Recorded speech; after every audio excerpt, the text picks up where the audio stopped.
Martin County. Hey, let's remember we're all part of a much larger universe, and today we're going to shine a light on a part of your political and governmental world that needs to be seen. Sorry, folks. A few days ago, we had the honor of being on the Casey Ingram Show.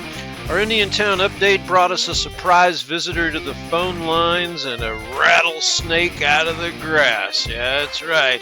Stand by as we get ready to detail and expose the real Robert Burns Jr. III on another edition of Down the Rabbit Hole. Welcome to Sunday, 26 March. On this episode, we're going to pick up where we left off. And to do that, let's begin with a few humbled words and let our TAM contributor and talk show host, Casey Ingram, know that we do realize that we lost our professional composure when Eric allowed his anger to overcome his sensible nature. And we do, however, fully support the content of Eric's narrative. To do otherwise would be avoidance of the truth. And so here is the truth. And this is look, again, Casey, I love your show. Thank you for having us on it. I am going to stay far away from your interview coming up here on the 29th, a full, I hope, hour of informative.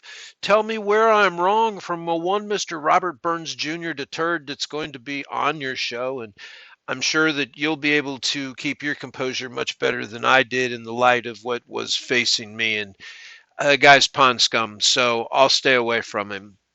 Well, anyway, as we go, I on that show, I did call him a rapist, and I want to address that first and foremost, get this out of the way and put it behind us because it needs to be shown and it needs to be said why I am saying this. So here's the truth. Now, a rape is defined by Merriam-Webster's as unlawful sexual activity and usually sexual intercourse carried out forcibly or under threat of injury against a person's will or with a person who is beneath a certain age or incapable of valid consent because of mental illness, mental deficiency, intoxication, unconsciousness, or deception. A rapist, therefore, is defined by Merriam-Webster as one who commits the act of rape. So if you have sex with somebody and they're too incapacitated to tell you that they don't have consent for this act, and you force yourself upon them and they're just too incapacitated to resist, that's rape. Okay? That's forcible rape. So what does that have to do with our good friend Robert Burns III? Robert W. each, rather? Good question. I want you to listen to this. It reads like a sick, demented episode of LA Law. And I'm going to read for you a verbatim from his charge sheet dated 2010, 11/30, so the 30th of November of 2010, while he was on duty at Fort Carson Army Medical. Remember, while you listen to this, reread the definition above and remember too, the fact that Robert Burns had access to narco material as his position within the Army medical field, okay? Among other items that we will discuss later that he had access to. But for now, let's look at a copy of a charge sheet that was filed against then Staff Sergeant Robert Burns Jr. III. Well, this isn't the first rap sheet that Mr. Burns had within the Army either. There was a grand larceny charge that we can detail even in a further story down the road with as much documentation and even more than what we have right here. But we're going to focus, first of all, on the charges at hand on this UCMJ charge sheet. And this is for the privacy concerns of the person that was violated during these acts. We are going to redact the sergeant's name and use victim. And ladies and gentlemen, there are some anatomical words for our organs that are going to be used here that if people of young ears or sensitive nature are in the room or nearby, or you have a sensitivity, this is your time to get out. Otherwise, I'm going to read straight through this without narrative, and then we can come back and discuss it. So this will be read from a charge sheet that was filed again in the headquarters company, United States Army Medical Department in Fort Carson, Colorado, against a one Staff Sergeant Burns III Robert W. Pay grade E6, and section 2, charge 1, violation of the UCMJ Article 120. Specification 1. In that Staff Sergeant E6 Robert Burns, U.S. Army, did at or near Colorado Springs, Colorado, on or about 22 April 2011, engage in a sexual act, to wit, penetration of the vulva by penis, with Sergeant victim, who was substantially incapacitated and substantially incapable of communicating unwillingness to engage in the sexual act. Specification 2. In that Staff Sergeant E6 Robert Burns, U.S. Army, did at or near Colorado Springs, Colorado, on or about 22 April 2011, cause Sergeant victim to engage in sexual contact, to wit, contact between the hand and penis, with the said Staff Sergeant Burns, while the said Staff Sergeant victim was substantially incapacitated and substantially incapable of communicating unwillingness to engage in the sexual contact rather. Charge 2, violation of the UCMJ Article 125. The specification: in that Staff Sergeant E6 Robert Burns, U.S. Army, did at or near Colorado Springs, Colorado, on or about 22 April 2011, commit sodomy with Sergeant victim by force and without the consent of the said Sergeant victim. Charge 3, violation of the UCMJ Article 134. The specification: in that Staff Sergeant E6 Robert Burns, U.S. Army, a married man, did at or near Colorado Springs, Colorado, on or about 22 April 2011, wrongfully have sexual intercourse with Sergeant victim, a married woman, not his wife. Such conduct being prejudicial to good order and discipline in the U.S. Armed Forces, and of a nature to bring discredit upon the U.S. Armed Forces. End of charges. Okay, so when you ask why I say that he is a disgrace to the United States Army, there's a part of it right there, and they agree with me in the charges. Said it right there, and of a nature to bring discredit upon the armed forces. Okay, now you heard what these charges on the rap sheet were. You can listen again or look again at the definition. I called Mr. Burns a rapist, and in my book, that is raping someone. I am not here in a court of law to prove his innocence or his guilt. I'm here to report to you what's known. And there are a lot of stories like this about Mr. Robert Burns Jr.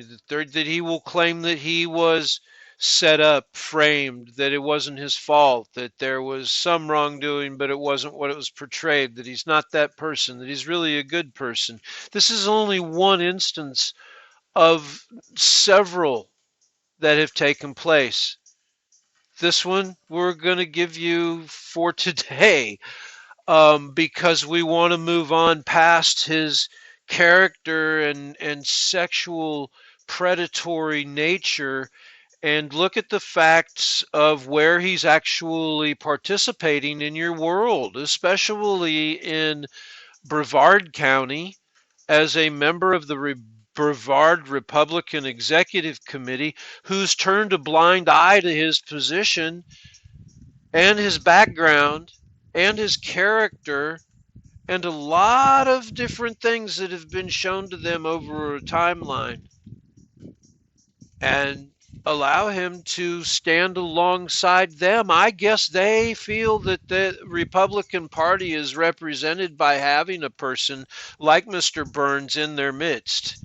But that's up to you guys, and it actually is. And I want to play a quick clip for you of a young lady up there that tried to make an effort. She's a member of the Brevard Republican Executive Committee. She made a concerted effort at the last Brevard Republican Executive Committee meeting to let the chairman, Mr. Lacey, know what she would be reading from the floor. And when she handed the copy to him, he put it in his bag and said, "You will not read this. I will not allow it.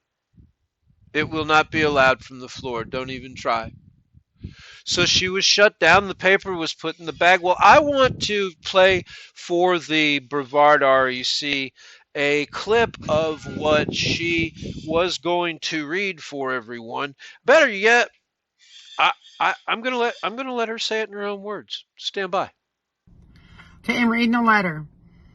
Mr. Chairman, over the course of several attempts, all of which I need not detail here but can, you or your board have stonewalled myself and others at every opportunity to inform you and the party members of the enigma that is metastasizing on our wreck.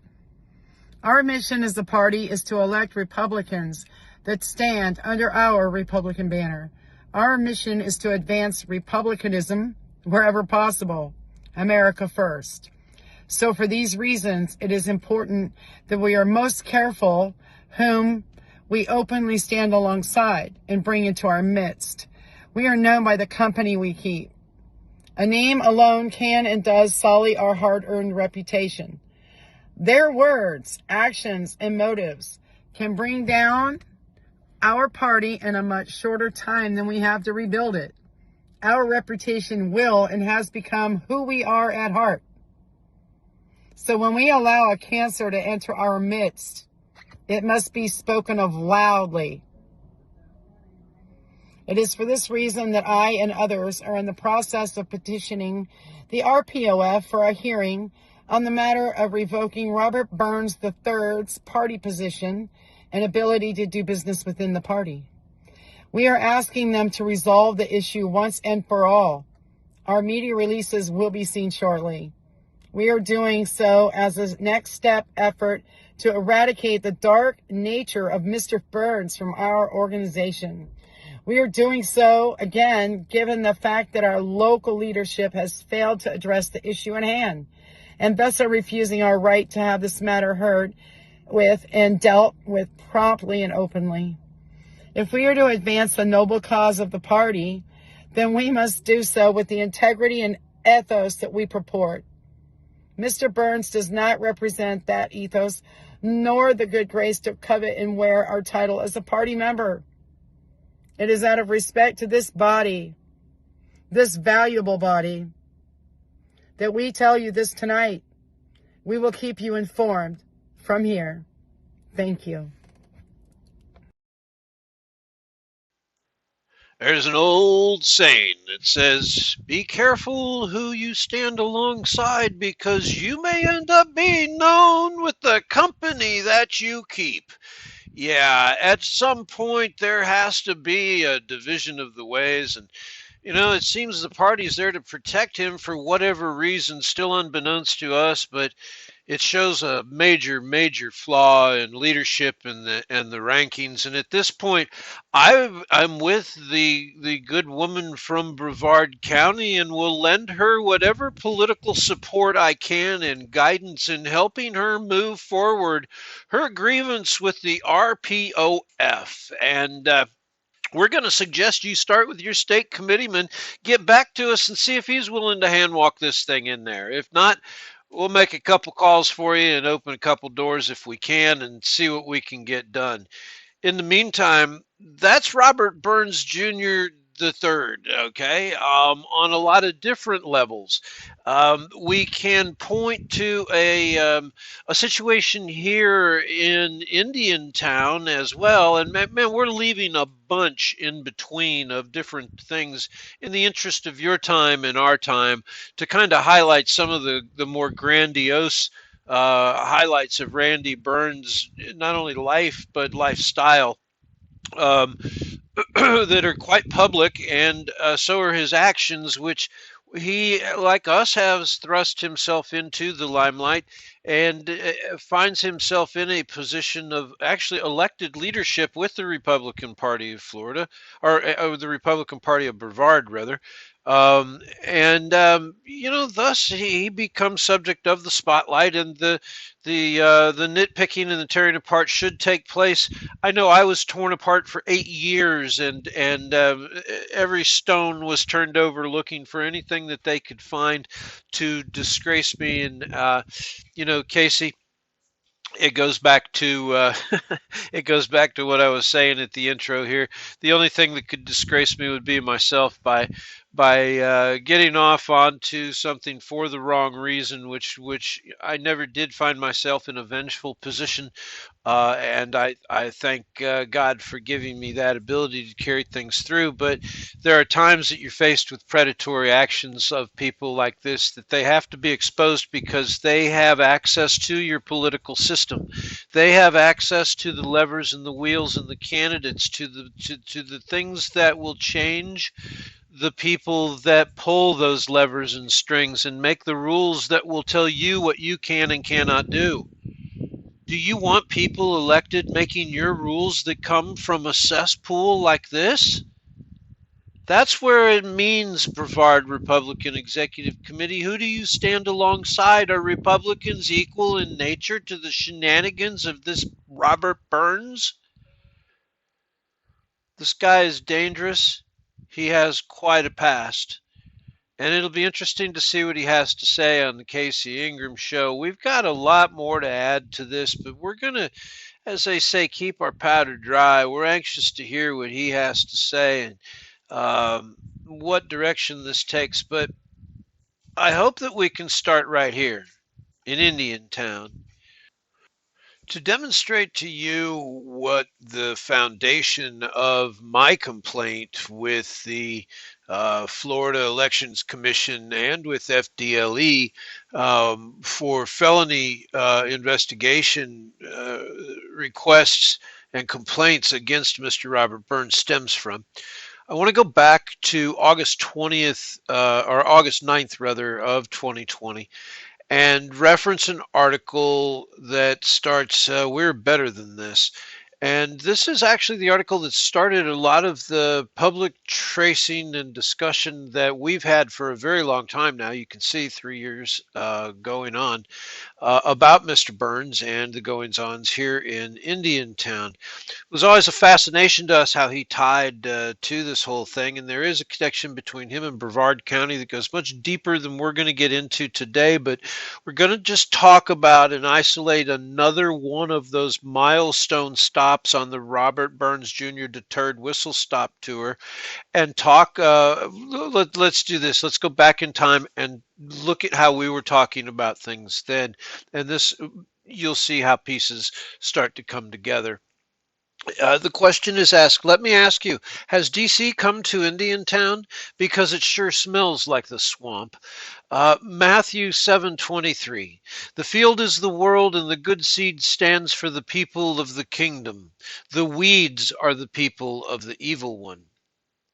This article is not a fourth grade mem or a Facebook dig post. It's intended to create dialogue and bring awareness to a problem in your own hometown. So please ask yourself honestly, what values and principles do you want in a person you elect to make your law and decide your future? First, here is the answer to the question of who is Robert Burns. Burns is a paid political operative. He is based out of Viera, Florida. It's a community in Brevard. He is a heavily left-leaning progressive. He and others like him are typically associated to organizations like the Young Elected Officials or the YEO networks as progressive operatives. After speaking with local media in Brevard, we have found out that Robert was hired by Florida Representative Fine's opponent to run her campaign. So we do know he is a paid operative. We have also learned that he is new to the game and has completely ruined his candidate's chances to be elected. Not a good way to build your name or reputation, but whatever. As for Mr. Fine, well, That's between them. From research and experience, I can affirm that Mr. Burns types are usually trained by organizations like YEO Networks. The recent use of an absentee voter roll on the screen in Indiantown Community Facebook, which, as off quote, we have screen scrapes of, which is a felony, shows the junior high level of intellect we are dealing with. It is one example of the behavior as a political operative. I might add a paid operative. As a responsible citizen, I am in the process of contacting FDLE in reference to the matter. According to the Supervisor of Elections Office, the absentee rolls are only available to candidates, political parties, party executive committees, and office holders. Office holders? Guyton Stone? Candidates? Huh. So how did he get our voter roll and how did it illegally make its way to the screen? See, it seems that only three candidates in this election that are authorized to have the list are Guy Parker, Anthony Zwiner, and Janet Hernandez. So, I know it was not Tony Z. No, really. And I doubt Guy Parker is beating himself up like this. That leaves one source for the data, Janet Hernandez, at least according to the law. I say that because no one else has requested an official copy but the three named. A rookie mistake, really, one that is punishable by law.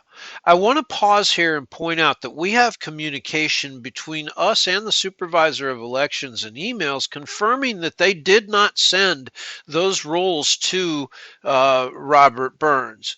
We have record of that. I know that Tony Z did request them because I worked as his campaign manager at that time. I also know that Janet Hernandez I'm sorry, Guyton Stone did not request them, but Janet Hernandez did. Okay.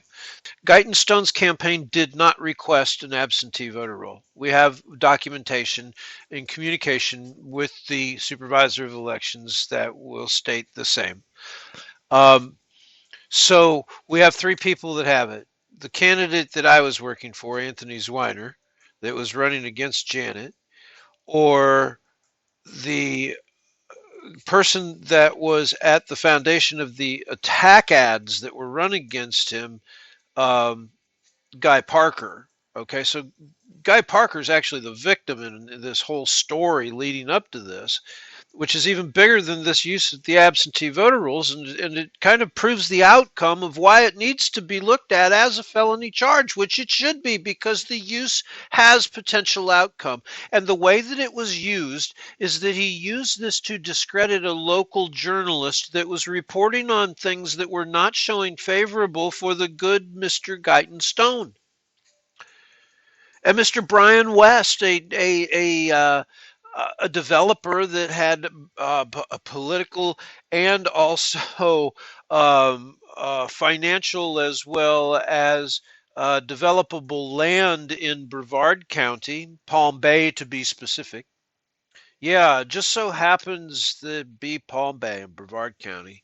And we can tie all of this together documentarily to really pull these pieces together. And we have over time, if you look at a lot of the documentation that we've put forward and the stories that we've done to show you the pieces and parts. And if you actually look at these things and put them on a timeline, they're very, very interesting. Anyway, let's keep going on this. But again, the question is, how did Robert Burns get his hands on it? We know two of the candidates didn't give it to him. We know the guy that he says that he was hired to give the assistance to by Mr. Brian West did not request the absentee voter roll either. So how did he get it if it didn't come from Guy Parker or Anthony Zwiner and the supervisor of elections did not give it to him? Well, there's only one other person that had access to it, and that would have been Janet Hernandez. So it shows that Janet Hernandez actually has a connection back into this. And if you go back and you look at the financial records of Guyton Stone and Janet Hernandez, if we can find the misnomer and connection of where that money went over in the neighborhood of $1,250, um, it's very easy to see how that, one hand pays the other, gets the other, and everything gets done. Bada boom, bada bing. But I mean, that would have to be a conspiracy theory because Mr. Burns never had any conversations with anybody down here at all but Mr. Guyton Stone. So it was not possible. Unless Guyton asked Janet, and Janet said, or Janet just said, "Here, I'll give it to you. What the hell?" And he had it. Is that what happened? Yeah, yeah, that's it. That's it. Okay, let's keep reading here. Also, according to Florida statute chapters, you can find, we'll post the link to this, and shall be made available to or reproduced only for the voter requesting the ballot, a canvassing board, an election official, a political party, or official thereof. A candidate who has filed qualification papers and is opposed in an upcoming election and registered political committees for political purposes only. The action taken to leak and use this is a direct violation, and I will be issuing a complaint with the Elections Commission in Tallahassee against Councilwoman Janet. I will update you when I learn more. Again, Yeo style guerrilla tactics from a less than honorable ideology of the progressive socialism, mob rule. They think they know better than you and I. So the article goes on, and we'll post a link to it, and I would encourage you to go look at it. It has link throughs to other portions of it, but this just goes to show that there's a breadth and width of places that Mr. Burns puts himself in the middle of. He came down here and was hired by a Mr. West, who's under investigation right now for bribery in Palm Bay to have his development rights changed. Wink, nod, Howard Brown, Anthony Dowling, Guyton Stone and crew. And Mr. West asked Mr. Burns, evidently, from testimony that Mr. Burns has made, to come down here and just check things out, see if he could help this campaign along. He wanted Mr. Stone to win.